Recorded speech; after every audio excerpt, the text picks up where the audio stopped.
Welcome, VetFolio Voice friends. This episode explores a really cool, kind of novel approach to veterinary practice that I hope will pique your curiosity the same way it did mine. For this episode, I was lucky enough to sit down with Dr. Ivan Zakharenkov, aka Dr. Zach of Galaxy Vets. Dr. Zach is such an interesting, not to mention extremely well-spoken person to talk to for so many reasons. I think what I found most compelling, though, is his experience with burnout, which I so appreciated him sharing in our talk, and the path it led him down to really delve into the root causes of burnout in the veterinary profession and to create measurable criteria to evaluate and prevent burnout. And it was out of all of this research that Galaxy Vets was born. Honestly, I'm really not doing it justice, so let me go ahead and tell you more about Dr. Zach, and then I'll let him explain it. Dr. Ivan Zakharenkov is a veterinarian, an entrepreneur, and a passionate advocate for the well-being of veterinary professionals. After 12 years in ER and a severe case of burnout, Ivan pivoted to creating products that improve the workflows and experience of veterinary teams. He founded SmartFlow, a workflow optimization system, and Veterinary Integration Solutions, an executive consulting firm offering a proprietary operating platform for enterprise management and burnout prevention. Pursuing his goal to make a sizable impact on the veterinary industry, Dr. Zach founded Galaxy Vets, a veterinary healthcare system co-owned by its employees and with burnout prevention as a strategic priority. Along the way, Ivan obtained an MBA degree in international healthcare management with a thesis, Implementation of Lean Thinking to Improve the Employee Experience. Ivan is the co-host of two podcasts, the Veterinary Innovation Podcast and Consolidate That. His hobbies are fishing, badminton, weightlifting, and reading. Ivan lives in Canada with his wife, 2 kids, and 4 ducks. All right, let's go ahead and get into this episode. So for this episode, I'm here with Dr. Zach of Galaxy Vets, and we're going to talk a little bit more about Galaxy Vets and how it's kind of a unique model in veterinary medicine. Dr. Zach has also been involved in some burnout studies, really looking at burnout and quality of life in veterinary medicine. So I'm really looking forward to diving into those a little bit more. Dr. Zach, thank you so much for joining me. Thank you for having me. So let's start from the very beginning. Can you tell us your story? I understand that your personal experiences have really had a big influence on the burnout studies and the formation of Galaxy Vets. Yeah, the original idea where the burnout came into my life, it wasn't just trying to solve the industry issue, but it was something that I went through from my personal experience. And I practice veterinary medicine mostly in the emergency field since I graduated, and about 6 years into it, experienced my own personal burnout, which I now know that that's what it was. Before, I just thought I went crazy. But yeah, it was definitely an experience that I didn't like. I had to leave the industry for about 6 months because I just didn't want to step into the exam room, and more comfortable talking about it now, but almost lost my life through several attempts to suicide. So that was a part of it. But after that, I got through it and I switched gears a little bit into the industry, built a product called SmartFlow. Maybe some of the listeners know about it. It's a workflow optimization system. Then sold it to IDEX. I ran IDEX software division for a short period of time. And then after that, as I was finishing my MBA, I wrote a dissertation about the burnout because I wanted to understand a little better where it comes from. Given my personal experience, I think I can have personal insight added to it, but I wanted to take a little bit of a scientific approach to it.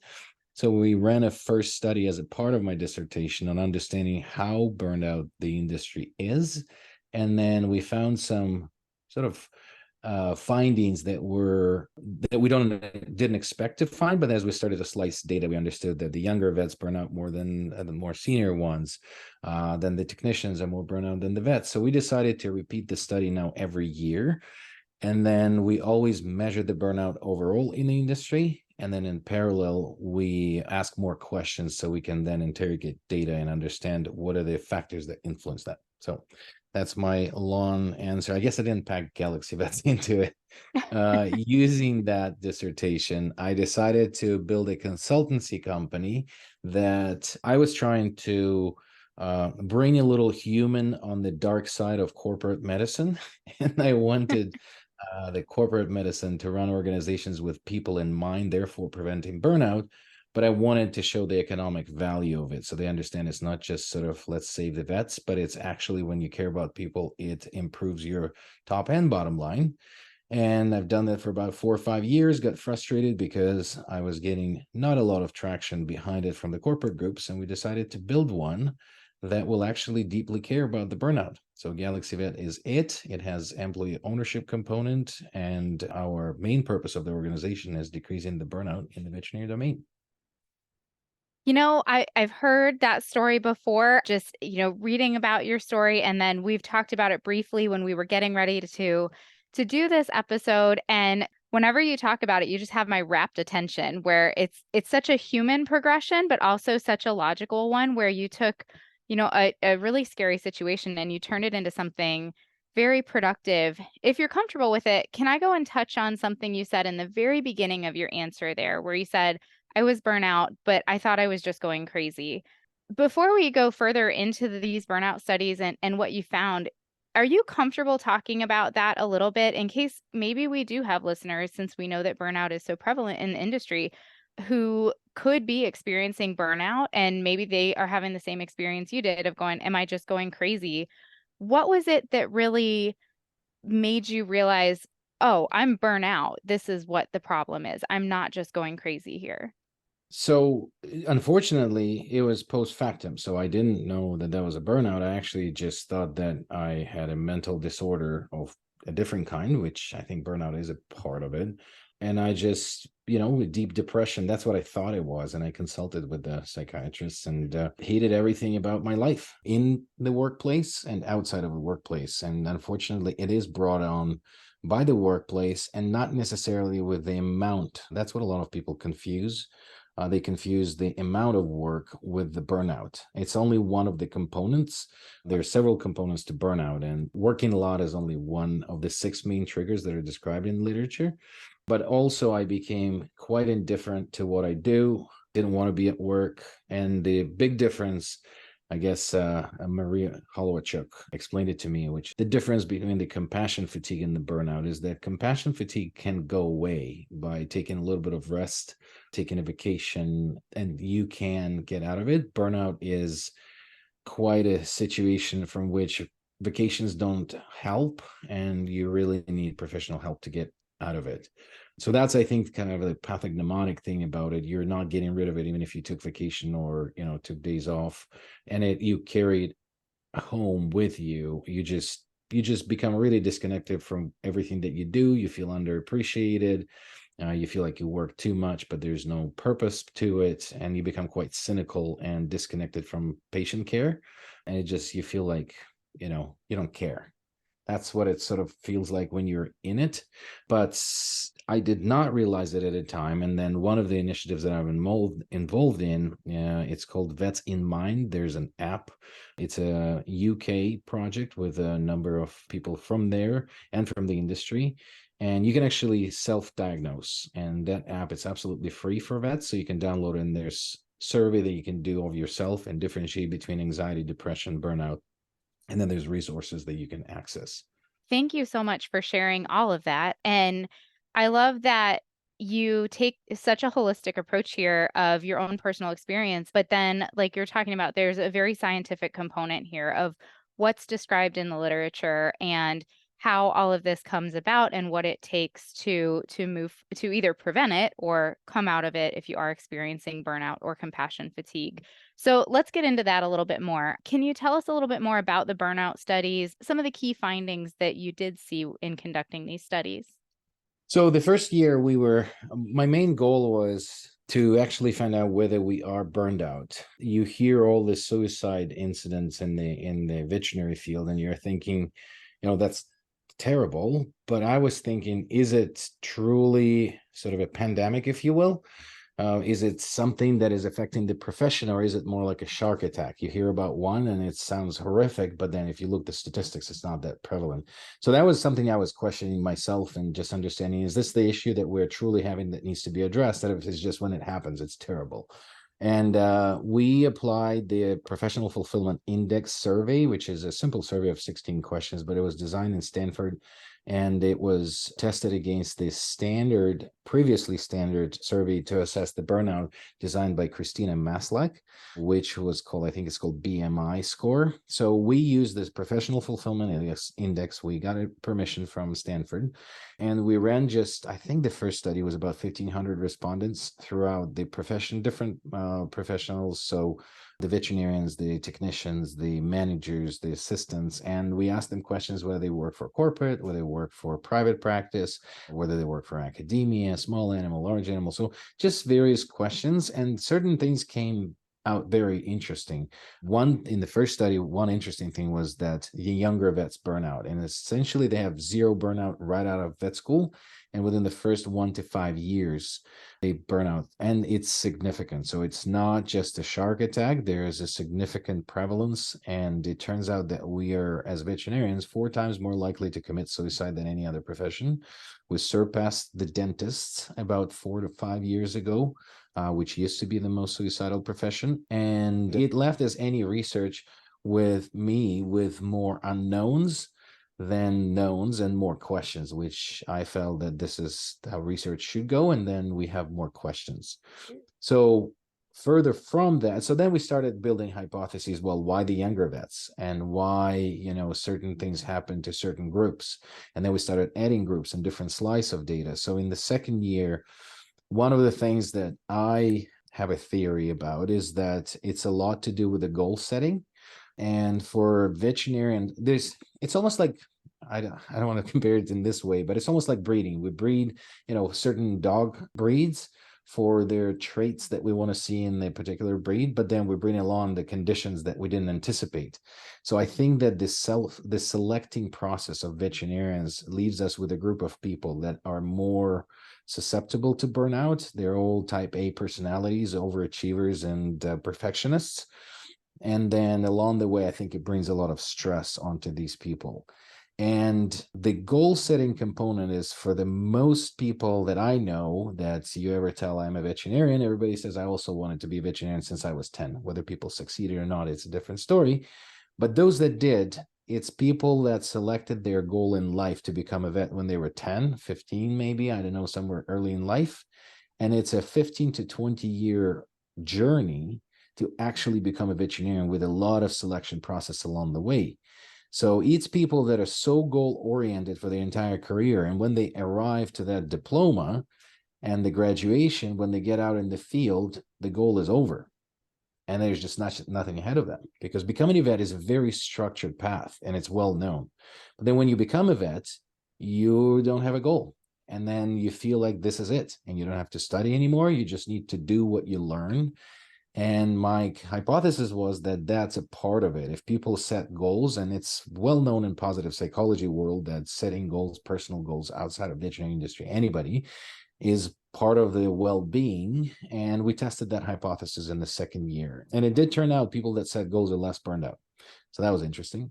And what we're trying to extract from it is then management methodologies that we apply at Galaxy kind of counteract these findings and say, okay, well, how do we prevent people from burning out by not having goals? Or what are the main triggers of burnout? How do we manage organization that those triggers are not there? So that was the second year. And then in this year, we were very interested in 3 things. It was the euthanasia. I always had a suspicion that euthanasia, it must affect us in one way or the other, but we had a little spin on it, and we wanted to see if economic euthanasia specifically. So euthanasia itself, and economic meaning that the client doesn't have the money to pay, and you agree to euthanize because it's in the best interest of the pet, but you do know that you could have saved the pet if they had the financial means. And we did find that that's a huge contributor to burnout. The actual economic euthanasia, the one that is typical sort of, letting go end of life care, is actually not affecting veterinarians that much. And then 2 more things that we were testing this year. One that's becoming popular is remote work, and what is the preference. And also we compared the compensation models, the production versus salary. But I said a lot there. I'll pause. No, and like I totally honed in on everything you're saying. These studies are fascinating because we're taking concepts that, I think we kind of see it being in the profession, like you said, the suicide rate and the burnout and stuff like that. But we are, we're built to work scientifically. And so seeing it all laid out in these studies and, these are the triggers, these are not the triggers, and here's how they affect the majority of people. I think it just gives us so much insight into how we got here and how we move forward. You mentioned a couple of things that you examined specifically. In going through all of these studies, were there any findings that really stood out to you, that really surprised you, and you went, "Oh gosh, I did not see that coming." Well, the more questions we ask, the more interesting it becomes, because I had my own theories around it. For example, I thought that for sure salaried work is less prone to burnout than if you're on production. And my personal experience in this, again, this is where, when you bring in your opinion and then the data says different, it's, I think that's what's important, to then prove yourself wrong, which this year it happened. So I worked in my career, I worked the first year I was offered production, and I think I was the highest paid out of my class within the first year. But then I hated the feeling, and I switched to being a salaried or hourly for my entire career. I just refused to work on production, and I thought that that's the best way to go. As every veterinarian, when you ask their opinion is the best one. We have that tendency. But this study this year actually showed, which was a big surprise to me, that, and it wasn't direct correlation, but it was in this sort of pattern. We asked the question whether people feel that they're financially secure, and then people that are on production, they're feeling more financially secure than people that are on salaries.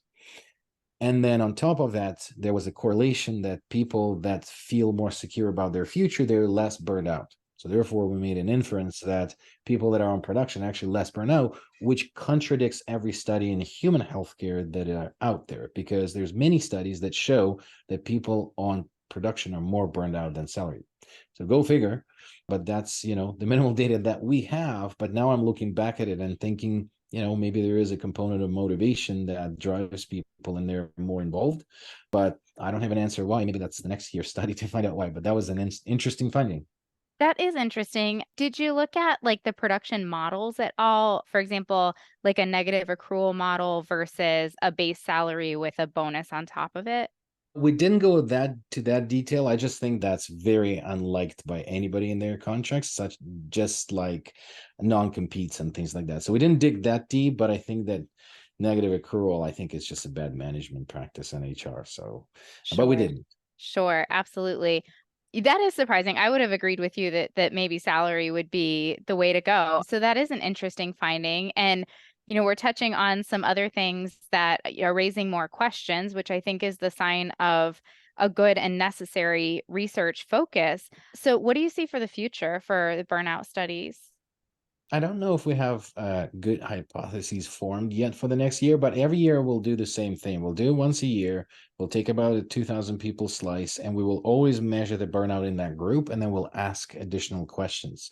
The first surprising finding that was there when I was doing the first one, I thought that the corporate medicine is the death star of the veterinary medicine. So I was trying to correlate the burnout to whether you work for corporate or not, and which was the whole purpose of my dissertation. I wanted to show that there's a better way to manage organizations and then the corporate burnout people, and I didn't prove that. So that was a little bit of also my hypothesis, but it actually didn't show, at least at that point, that was several years ago, that those that work for corporate are more burned out than people that are working for private practice. But going into the future, we'll do the same thing. We'll measure the burnout. We'll always check it with the last year. So actually, this is interesting. This year, the burnout is less than last year post-COVID. So COVID definitely had a huge impact on, and I mean, we can probably emotionally Oh, yeah. assess that, but it is sort of quantifiably and now proven. And another one that we found out is that last 2 years, technicians were the most burnout group than veterinarians, which I keep emphasizing because we have groups like Not One More Vet. We are talking a lot about veterinarians, but the people that are actually doing the work, the technicians, are burnt out more than us. So I think that that's a paramount importance to focus on our staff. And in this market right now, where you can't find veterinarians or good technicians, we really need to focus on that. And how do we drive the motivation in the organizations to all levels of the organization? Another interesting finding was that this year, the managers are the most burnout group. And I don't have an explanation to that. So maybe things that we found and said, but why are those things that we'll ask next year and try to dig a little further into it? Gosh, it's fascinating because again, these are all experiences that we're having in the industry of burnout and watching our staff members work so hard because it's hard, like you said, it's hard to find vets, it's hard to find techs, it's hard to find assistants. I would hypothesize maybe that's playing into some of the manager burnout if they're trying to keep things running, and that's not an easy thing to do for any industry right now. Maybe. Yeah. Want to go back to what you said about your original dissertation saying corporate versus non-corporate, because part of that is how Galaxy Vets came to be. Is that correct? Yeah, so the sort of the origin of Galaxy was when I wrote this dissertation, I didn't want it to end up somewhere on the dusty shelf. And I thought this is interesting. And there's a lot of things that I found. I spent time in human healthcare to write this dissertation. And I spent time with the executive leadership team of big hospitals, Boston General, San Francisco General.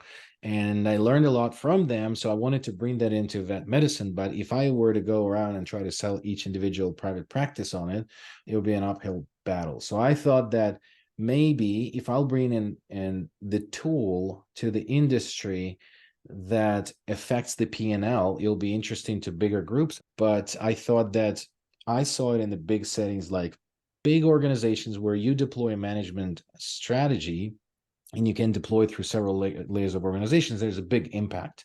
If you talk about one hospital with 30, 25 people, that's not a big impact. So I thought about our industry, my experience through the window of SmartFlow and IDEX, and I thought there's these consolidators, and if I can prove to them that managing organizations with people in mind actually brings the top line and bottom line, then maybe we have a chance to change this industry. So I spent 4 years consulting consolidators. We engaged with almost half of everybody who was existing at that point. There was 50 consolidators, at least 25 of them we talked to. Hands-on managed about 8, helped with various aspects. It wasn't only about let's treat veterinarians from burnout. It was a business management methodology that we created, documented, and taught. And there was a lot of good and positive effect on P&L, but whenever we would get down to burnout, they were sort of all talking about that it's so important. We're all about improving the lives of veterinarians. And they all stumble when I ask them, how do you measure that? What metric represents that being achieved? And they all stumble and say, well, and it's so because we were building a lot of metrics for them, I was always asking and saying, well, what is in your strategy that you measure, and what is the exact thing that you care about? And again, verbally, the CEO or COO will say, we're caring about the veterinarians and the staff and the well-being of this industry. And very simple question: how do you measure all of those things? What is the number that you bring up every week on the leadership team meeting? Look at it and say, we're achieving success. And when you really dig into their strategy, 25 of them, the bottom line number was the bottom line. And it was the money or the number of clinics we can buy in the period of time. But it was never about the customer satisfaction. It was never about employee satisfaction, burnout prevention, or anything else. It was P&L.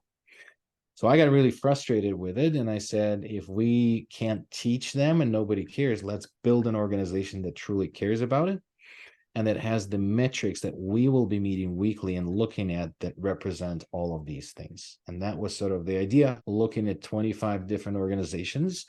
And then we looked at what they've done great. We looked at things that we would do differently. And then we compiled a methodology that we packed all of our knowledge about burnout, all of these studies, and then everything that we learned about the management and the business aspect of it into Galaxy Vets. And we created the unique thesis from the business model perspective. So it's a little different. We have these concepts of solar system that really facilitate a lot of burnout thesis by providing variety of work and things like that. So it's a combination of people in mind with a great business model. So you put together and proving the fact that by managing people right, you can actually achieve financial results. Dr. Zach, I get the impression you're a doer. You're like, here's all of this Maybe. data that we've compiled here. And like you said, instead of it sitting on a dusty shelf and be like, yeah, I did that once, there's data to show it. I mean, not, you've taken it and tried to implement it in multiple practices in ways that I think that's smart to affect the bottom line because we got to keep the doors open, we got to keep people paid. And so making it impactful to management and the powers that be. But then in addition to doing that, then you took all the information and said, well, I see this model and what it would really look like in an ideal world. And you took and created that. And I think that's just the whole process, I think, is fascinating to take your burnout experience and then translate that into this really in-depth research that is the only research I know that's really measuring a lot of these components. And then translate that into different strategies that can help multiple different hospitals and even further into creating that ideal model that your research is kind of shaping. So just an incredible journey that you've been on and now you've created this whole organization.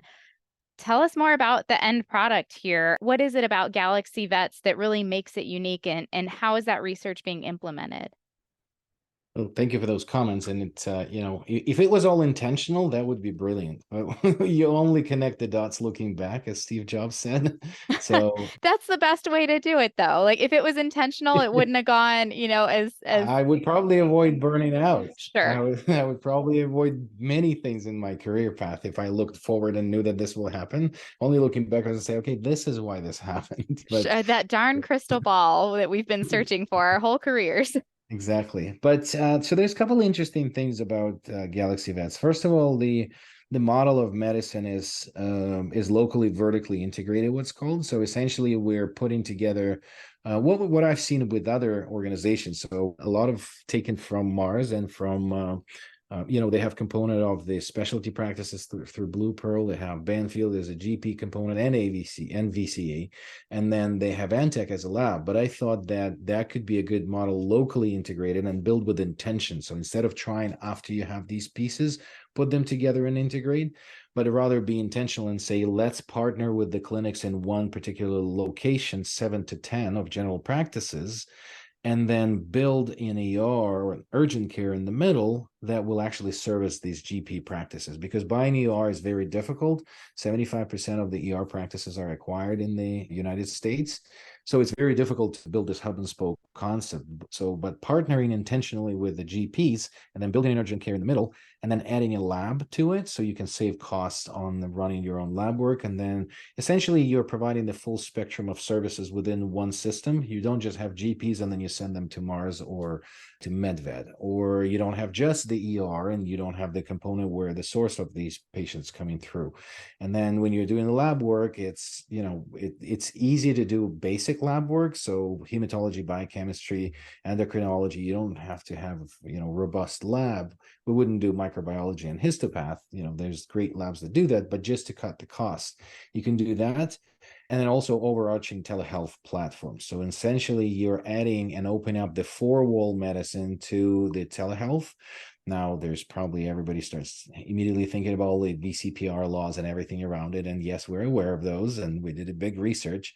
But essentially, it's supplementation of existing physical location with the online platform and with a proprietary software that allows the clients to communicate with the clinic by texting through this app, the Galaxy Vets app, and then potentially funneling some cases that don't have to be seen physically and that are allowed by VCPR, depending on the state, and then processing them outside online, which, looping back into our burnout study of this year, 33% of veterinarians want to work partially remotely, and the technicians. And we have a job for those, which is teletriage. So essentially, some of the technicians that we hire, and the best talent that you can hire, technicians that have been at it for 20 years, their knees hurt from crawling on the floor with the dogs. And then they leave the profession at the age of 35 with the most knowledge that you can think of, but they can't apply it because it's such a physical job. Those people are brilliant to hire for the teleconsulting and teletriage to then funnel it to further telemedicine appointments, which you can finish with sending the animal to do the lab work and an x-ray back to your clinic. But they don't have to book an appointment anymore with a vet because they had the consult. So you are actually taking away the appointments from the clinic. You already conducted an appointment online. You just send them to your clinic to grab blood work and x-ray and follow up online again with the online prescription. So you're diverting the workflow around the clinic. You're providing the jobs to people that don't want to work in the clinic all the time. And in this vertically integrated system, our goal is to hire people not into a particular hospital, but into, we call this integrated system solar system. And it's a bit nerdy, but we're a galaxy. We have solar system, I love it. and then there's a central hospital, which is a star. Our people are crew, and the hospitals around it are planets of the solar system. But the goal is that one of the things that lead to burnout is redundancy. So a lot of GPs, after this goal accomplishment of being a veterinarian, they get into the general practice and they poke vaccines every day and they look into the ears same day. They don't do any advanced medicine, although they have the knowledge, or vice versa. And, I've been in the ER, and after 6 years in the ER, I've seen every, hit by car and splenectomy and everything I wanted to see in my career.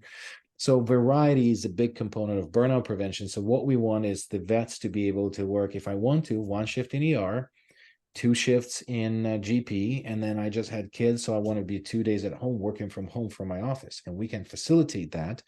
And speaking about the financial security, the interesting part about the employee ownership, we thought that this is the holy grail and you provide it to people and they will all be bought into it, and not so fast. It's actually very difficult to deliver the value of the equity to people so it actually sinks in. So you have to have more of the management strategies to educate people on finances. If you just provide equity to someone where it's not tangible and people live paycheck to paycheck, they care less about that sort of thing in the sky rather than my paycheck increases. So we developed on top of the production model for veterinarians, and this is where it gets interesting into management of the hospital teams using the production or the compensation models. If you think about driving the top line of the hospital by driving veterinarian or hiring vets that are on production and love driving the production, what do the technicians and the assistant and the receptionist get out of it? Nothing. So essentially, if you are driving really high production as veterinarian, technicians and everybody else hate you because you're driving them insane and you make them work more, but it's the same $25 an hour, $20 an hour that you're getting. So we developed the compensation model that has long-term effect of equity, but also short-term effect of bonus system that is spread across the entire hospital. And then we have a proprietary app that everybody can access anytime. They basically look in their pocket. They have an app in which they can see, and we teach them all business acumen, how to look at top line production, bottom line expenses, and everybody from groomer to receptionist to technician to kennel attendant actually knows the basic financial metrics that we teach to them, and we set the targets. And if they hit over the target, that's a bonus that everybody gets. So if you think about the bonus system in the clinics, a lot of people think about this, Christmas bonus, that it's not really a bonus, it's a gift, because there's no goal set. It's like, okay, you either get it or not based on the mood of the owner of the practice. But if you have the targets and you're told, okay, if we do this together, then anything above this will split between us, there's a different level of accountability that starts at the level of the hospital and the team. So that's kind of incorporated into it as well. And then there's many things that are sort of a lower and a soft touch, I would say, but we're working against the burnout triggers, and there's 6 of them. So lack of control, we give a lot of control and autonomy at the place of work. Conflict of values, we try to integrate hospitals and align on the core values, which is very important. It could sound very corporate, but if you don't agree on a fundamental level what you believe in, then you will disconnect very quickly. If your management structure in the corporation is thinking about how many clinics we can buy in a period of time, but they're telling you how we care about the veterinary industry, that's disconnect of values. And it's seen very quickly in the sort of 6 to 9 months after partnership or acquisition. So that's another one, work overload that needs to be managed, insufficient reward, so bonus structure. And so that's number 4. Unfairness, there's tons of favoritism and things like that in the clinics, and community breakdown. So we very much focus on communication skills in the hospital, typing people in terms of sort of a disc or another methodology so you can understand how to communicate with each other, conflict resolution skills, feedback provision. All of those things are deeply integrated into curriculum after we partner with the hospital. And those are the things that we're focusing on, not how to drive the hospital faster to more money. I just love how data driven it is, and how you're like, we're going to change this, not because you think that because of an experience you had at a hospital and it was bad, and so we're going to change this and it's going to affect everybody this way. Like, no, there's actual data to say this is where the disconnect is going to happen. This is where things are going to fall apart. I'm thinking of myself. I do this a lot on the podcast. I'm going to bare my soul a little bit here. I'm thinking of my like 17, 18-year-old self just entering the field and being really kind of overwhelmed by the medicine and not knowing what I don't know, and just it being a lot all at once. And then being asked to go through modules to learn about the business, and I'm learning about the business and I'm learning about the medicine at the same time. And I was in undergrad as well. And I just remember it being very overwhelming. I'm just curious to know, like, the buy-in for those younger technicians, assistants, maybe they're pre-vet, whoever they may be, kind of just coming into the industry. How are you structuring that to where there's a lot to absorb here, to where they can come into that system and really feel like, okay, I see how it functions and I understand the values and I understand my role in this system? So that's what we're continuously designing. I mean, this is a really difficult part. And I think so there's a process of integration of the hospital into the overall organization. And this process is complicated by many transactional things when you buy a hospital. It's the banking, the vendors, the accounting, the HR, and all of those things. And this is what a lot of consolidators are focusing on. Mainly they're focusing on that, which is the right thing to do. But I think that what is overlooked a lot of the times is the cultural integration, and then this whole business management integration. So we took a couple frameworks that exist. One of them is called Great Game of Business. So if anybody's interested, it's out there. We didn't come up with it. It's the methodology, but it's a very interesting book. It's called Great Game of Business, and it outlines how you actually they go through experience of their company, how you create an open book management and you make everything transparent and trustworthy. So essentially, once you establish the trust, then you establish the motivation, and then you explain how to get to certain achievement, because people will always, regardless of whether they're undergrad or not undergrad, or veterinarian, everybody wants to be compensated fairly, and everybody's asking, how can I get a raise, how can I get a bonus? Well, that's what we're explaining to them. We're just making it very simple. We're not taking them through cogs and fixed and assets and things like that. We're taking them, this is how much money goes into the till, this is how much we spend to run the business. This is what's left over. And we promised investors that we're going to get here. If we're going to get more than that, we'll split it between us. That's an easy conversation. That's it. That's the whole business acumen training that we create. But then we supply them with an app that reflects those four numbers. And then people start asking questions. They say, well, we can never get to this bonus, and it's frustrating. And we're saying, okay, well, let's now have a meeting. And we have very structured meetings in the organization. There's always a meeting between the leadership team once a week, and then it's cascading into, there's the doctor team, the assistants team, the technicians team. So they all can solve things, and we can get together and say, okay, you don't control the prices as a technician, but what do you control? You can control how many patients we process throughout the day. We can improve operational efficiency. So therefore, we can see 2 more patients a day. Well, average check transaction is $160. If we'll bring 2 more patients a day, that's $320. And then that will add over the course of a month that much money, which will help us to break through it. So what can you do as a technician to improve number of patients that we can see, not necessarily working harder, but working smarter, and eliminate the things that are annoying along the way? So you're connecting with people at the place where they do the work. You're not just telling them you need to do more. You're just asking, how can we do it more effectively? But what it does on the financial and planning level, you're actually asking people, let's say it's a reception, and how can we bring 2 more patients per day? And they can brainstorm in their meeting, not me coming in as a CEO of the company and say, you need to see, well, how can I do that? You ask them and say, hey, what would you do? Because I don't know what you do. This is your job. I'm not with you there, and I can't tell you how to do it. But can you tell me how you can do it? To see 1 more patients a day, okay, maybe we'll increase the reminder calls instead of automating it. Maybe we'll, whatever it is. So we conduct these conversations, and then people say, okay, we commit to bring 1, or our goal, you gamify the experience. And they're playing this game of business, saying, we want to play a game of bringing 1 more patients a day in the next month. And we're going to do 1, 2, 3 to achieve that. What you just done on the macro management level, you set the budget, which is 1 more patient a day. and you created the forecast and the way to get there, and you establish accountability around it because a group of people agreed how to, without touching them and telling them what to do. So that's a bottom-up management, how they can come up with things, but you need to reward them for that. So the end compensation should include that bonus if they achieve that result. If you just tell them drive this faster because I want a new boat, that's not going to work. So No, that tends to not go over well. yeah, that's what we're trying to achieve. It's not that we're perfect there, but this is essentially what we're following and developing. And there's a lot of curriculum, but we're trying to bring it into the organizations as the part of the skills matrix. So essentially at each level of the organization, you can be a technician level 1 to 3, you can be a GP doctor 1 to 3. And then each of those include not just the technical and medical skills, but the business acumen and knowledge of the structure of the organization. So you weave in these management things into the organization. And if they want to grow and increase their pay rate, they have the clear path of learning more things through the learning management platform to acquire those skills, being checked by the mentor, and then they can get into the next tier of sort of micro credentials within the organization.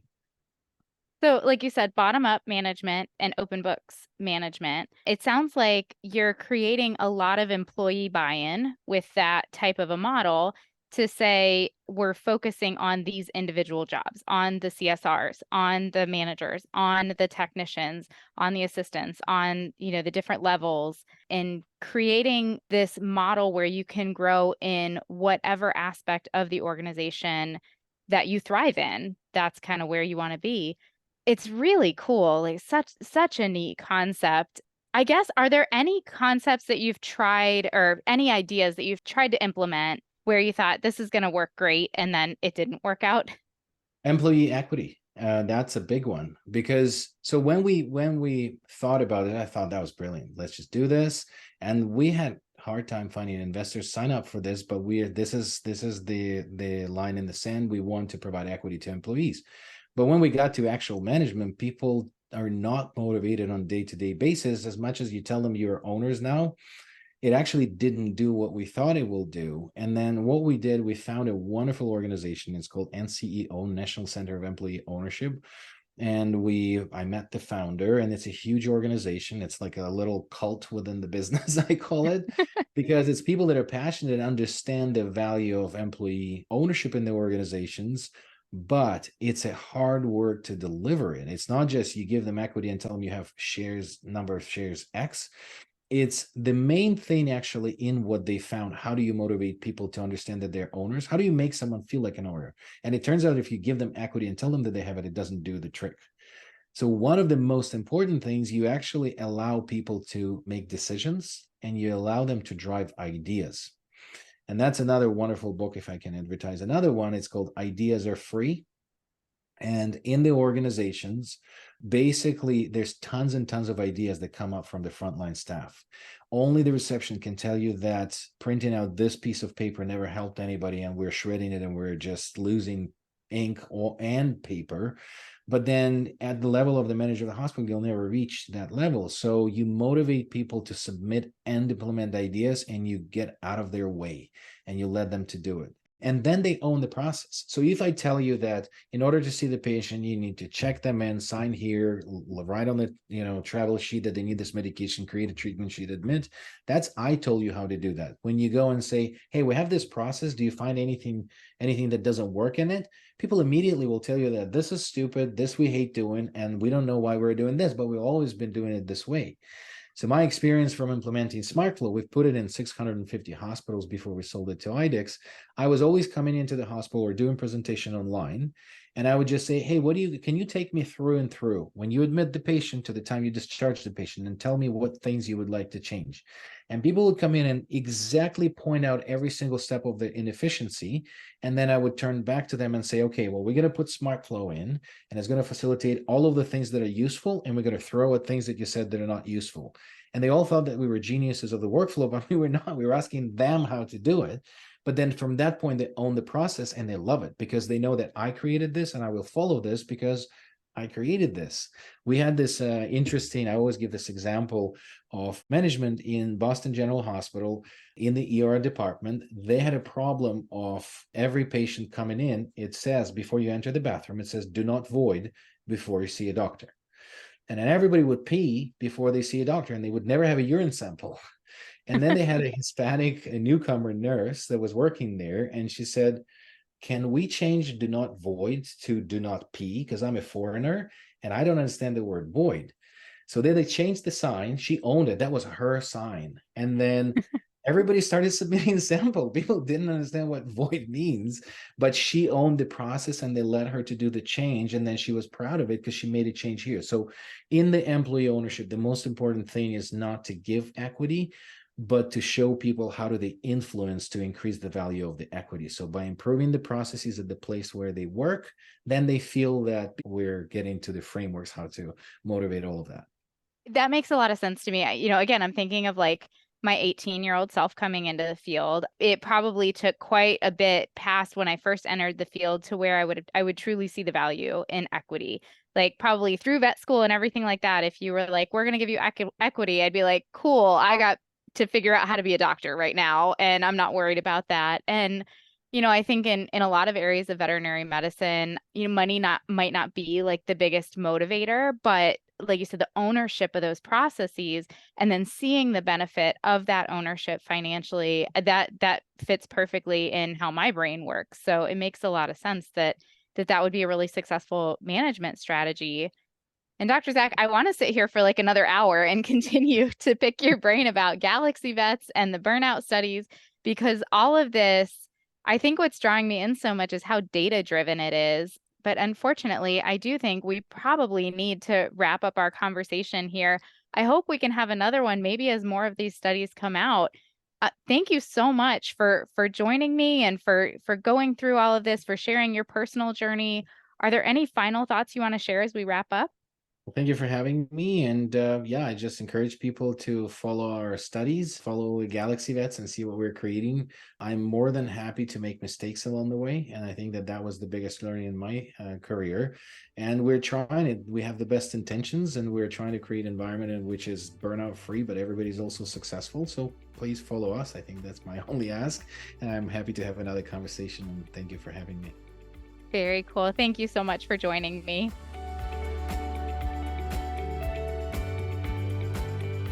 Dr. Zach, thank you so much for joining me. This was such an interesting talk, and I so appreciate you sharing your journey and all that it's led to on this episode here. Thank you to Galaxy Vets for making this episode possible, and of course, thanks to everyone out there for tuning in.